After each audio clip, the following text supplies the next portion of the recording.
Bonjour à toutes et tous, dans cette troisième vidéo nous allons aborder la thématique de l'enfance et pour parler de cette thématique je vais donner la parole à Mélanie Robic qui, si nous sommes élus, sera adjointe aux affaires de l'enfance, de la petite enfance à l'adolescence.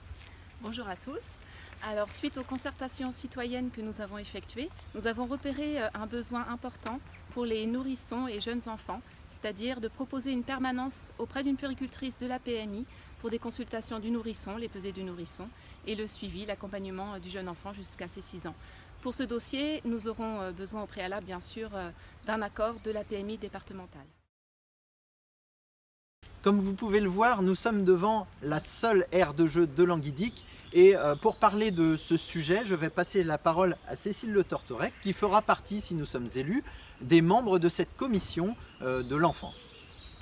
Alors à Languidic, il y a des infrastructures qui ne sont pas en nombre suffisant et donc on a pour objectif d'amener des nouvelles infrastructures. On avait pensé à des aires de jeu. Donc on comptait installer une aire de jeu tous les 2 ans dans la commune et bien sûr procéder à l'entretien régulier de celle-ci. On a aussi un gros projet qui serait l'installation d'un pump track.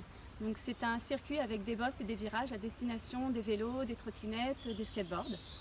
Et pour terminer avec les infrastructures, on avait pensé à l'installation de boulodromes qui seraient installés dans la commune après avoir demandé conseil auprès de la population et notamment du club de boules de Kergonan. En parlant de cette thématique de l'enfance, nous avions abordé dans la vidéo précédente la thématique de la restauration scolaire. Et il était important pour nous, dans cette vidéo, d'expliquer que nous allons mener un travail en concertation avec les professionnels des écoles du bourg de Languidic, mais également avec les usagers et avec l'ensemble de la population, sur un réaménagement du restaurant qui, pour nous, dans sa structuration, ne convient pas. Pour terminer cette thématique de l'enfance et pour aller vers l'adolescence, je vous propose d'écouter Mélanie. Oui, nous allons aborder le point sur les ados. C'est vrai que c'est une partie de la population qui mérite grandement qu'on s'occupe d'eux aussi. Et pour cela, nous souhaitons créer un conseil des ados.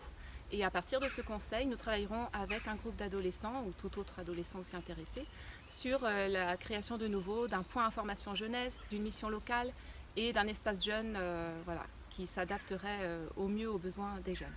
Merci beaucoup pour votre écoute. Vous allez maintenant découvrir un petit reportage sur le pump track de Camor qui nous sert de modèle dans la construction, dans l'élaboration de ce projet dont nous a parlé Cécile tout à l'heure. Merci pour votre écoute. À bientôt.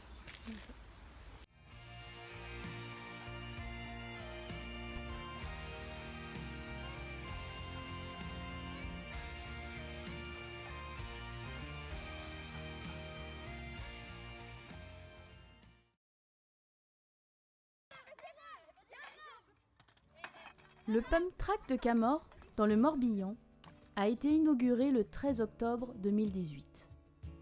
Il s'agit d'une aire de glisse universelle à destination d'engins non motorisés à roues ou à roulettes, comme le skate, le roller, le vélo, le fauteuil roulant ou encore la trottinette.